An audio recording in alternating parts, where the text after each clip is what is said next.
하나님 말씀은 마태복음 9장 18절에서 31절 말씀입니다. 예수께서 집에 들어가심에 맹인들이 그에게 나아오거늘 예수께서 이르시되 내가 능히 이 일을 할 줄을 믿느냐 대답하되 주여 그러하오이다 하니 이에 예수께서 그들의 눈을 만지시며 이르시되 너희 믿음대로 되라 하시니 아멘. 오늘이 무슨 날인지 아세요? 식목일이죠. 이제 식목일을 기억하는 사람은 별로 없습니다. 갈수록 잊어지는 기념일이죠. 식목일은 이승만 대통령이 1949년 제정하였으며 2006년도부터는 공휴일에서 제외되었고 법정 기념일로 변경하였습니다.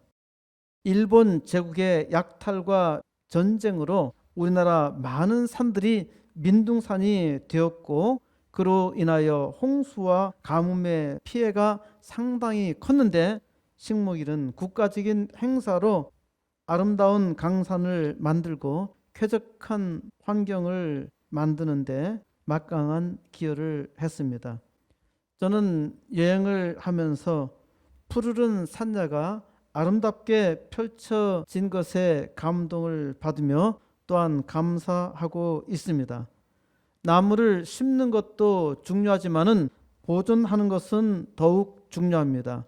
무지막지한 사람들은 나무를 마구마구 베어내는데 어떻게 환경이 보존이 되겠습니까?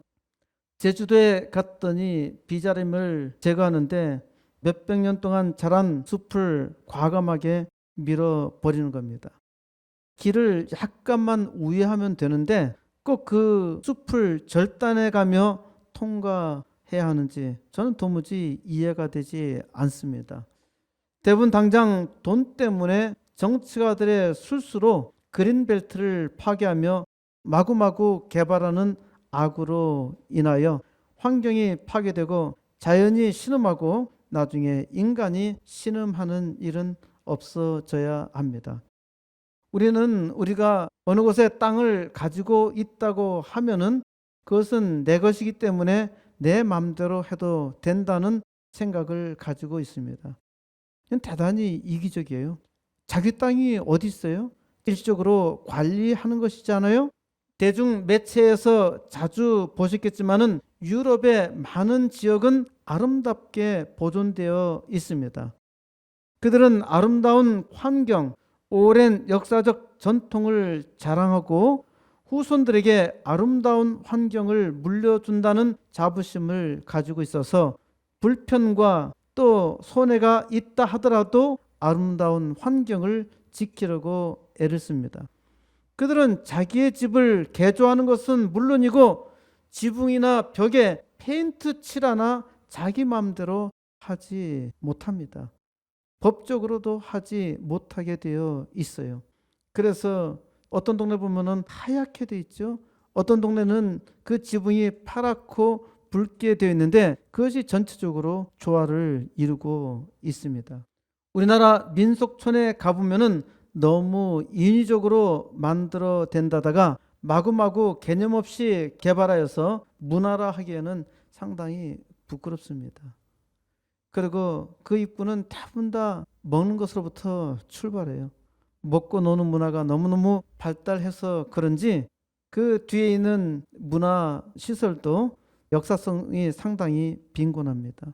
왜 이렇게 되었나요? 우리의 정신이 소멸한 까닭입니다. 우리는 정신이 없으니까 바른 가치관이 없으니까 오직 돈에 매달려 파괴합니다. 우리의 몸집은 아주 거대한데 전혀 관리가 안 되는 겁니다. 경제 능력은 세계 10위권이고 대중문화는 세계 1위를 달리고 있는데 그 안에 있는 정신은 바닥입니다. 저는 예전부터 국민 정신 개조 운동에 관심이 많았고 그래서 이제 식목일보다는 식인일을 제정해야 한다고 생각합니다. 식인일이라고 하니까 사람 먹는 날이 아닌가 하고 오해할 수도 있겠는데 지금 사람 먹는 문화가 되었잖아요. 돈과 가상현실로 인간 실종이 두드러지게 일어나고 있으니까 이제 사람을 심는 기념일을 만들어야 한다는 겁니다. 그래서 식인일을 제정해야 한다는 것이죠. 공상과학 영화에서 보는 광경이 이제 우리 삶에 깊숙이 침투하기 시작했습니다. 가상세계가 현실로 들어와서 인공지능과 로봇이 사람을 지배하고 있습니다. 이제 공장도 스마트 공장이죠. 가정도 스마트 가정으로 바뀌고 있죠. 점차적으로 스마트 환경으로 바뀝니다. 거기에 사람이 있을 것 같습니까? 요즘 보면은 개가 사람보다 훨씬 더 존중을 받아요.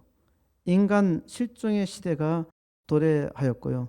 오히려 짐승이 대접받는 시대가 되었단 말입니다. 저는 사람이 환경과 인간 파괴로 만든 선물이 코로나라고 생각합니다. 코로나 바이러스가 전 세계에 기승을 부리고 있습니다. 오늘 아침 실시간 상황판에 따르면 전 세계 210개 국가에서 확진자는 119만 명, 사망자는 6만 4천 명, 치사율은 5.4%입니다. 우리나라는 확진자가 10,000명, 사망자가 177명, 치사율은 1.7%. 비교적 낮은 편이죠. 미국이 30만으로 세계 전체의 4분의 1을 차지하고 있고 스페인과 이탈리아가 12만, 독일과 프랑스가 9만, 중국은 8만이라고 하는데 중공은 자료를 전혀 믿을 수가 없습니다. 그 정도로 작게 발생할 리가 없어요. 우리나라 야단 법석이지만은 통계적으로 보면은 상당히 양호합니다. 더욱이 우리는 코로나를 자발적으로 초청했고 지금도 수입하고 있지만은 이단과 같은 이상한 행동에도 불구하고 다행히나마 상당히 낮습니다. 이번 코로나로 얼마나 경제적, 정신적 손실이 발생할지 아무도 말하지 않습니다. 이걸 잘못 말했다고 하는 코로나보다 더 큰 폭탄을 맞을까 봐 학자들이 모두 다 침묵하고 있는 겁니다. 정치가들은 표 때문에 전혀 지혜롭게 대처하지 않습니다. 코로나를 돈으로 덮어버리려고 하는데 외국인 누군가 풍자했듯이 우리는 돈으로 마스크를 쓰고 다니는 형상입니다. 저는 코로나에 대한 대처 방안은 그냥 일상적으로 행동해야 한다는 것입니다. 확진자와 노약자와 병약자만 스스로 철저히 관리하면 코로나는 그다지 큰 위협이 없어요. 지금 사람들이 지나치게 대처하는 것은 병적 수준입니다. 이건 사회 병약이 엄청 심하다는 것입니다. 어느 대학은 성급하게 이번 학기 교실 강의를 포기하였지만 대학 강의를 포기해야 할 이유는 별로 없습니다. 정치가들이 자기한테 불똥이 튈까 무조건 막고 보자고 하는데 무조건 막는 것보다는 현명하게 대처해야 합니다. 사람들의 왕래를 자유롭게 하면서 또 확진자는 전혀 잘 관리하지 않으면서 별 문제가 될 것도 없는 장소에 대해서는 아주 강력하게 단속합니다. 그래서 코로나 확진자가 자연적으로 감소한다 하더라도 현저하게 줄어들면은 정치가들은 공무원들로 하여금 쓸데없이 무지막지한 고생을 시켰으면서 자기의 치적이라 치사하게 선전합니다. 속지 마세요. 공연장이나 커피숍, 심지어 퀴어 축제는 전혀 단속하지도 않으면서 학교와 교회만 잡고 압력을 가한다면 이거 기만하는 거잖아요. 교회가 발생이 많다고요? 어떤 이는 신천지나 교회나 구분하지 못하니까 교회가 잠잠하게 예배를 폐쇄해야 한다고 말하는데 이거 속는 겁니다. 교회는 아주 이상한 데가 아니면은 거의 발생이 없고 있어도 잘 통제하고 있습니다. 명성교회 엄청나게 발생하리라 생각했지만은 순복음 중앙교회도 30만이나 되는데 전혀 추가 확진자가 없었습니다. 교회는 조금만 주의하면은 가장 안전한 지대입니다. 교회를 유독 감시하고 비난하는 것은 정치가와 그들의 농간에 놀아나는 언론 탓입니다. 교회에서는 2m 간격을 유지하라 하고 밥도 같이 먹으면 안 된다고 하는데 식사를 제공하지 말라고 하지요. 교회 밖에 나가서는 아무런 장애 없이 다 하고 있잖아요. 이번 코로나 바이러스로 가장 크게 타격을 받는 것은 제가 보기엔 교회입니다.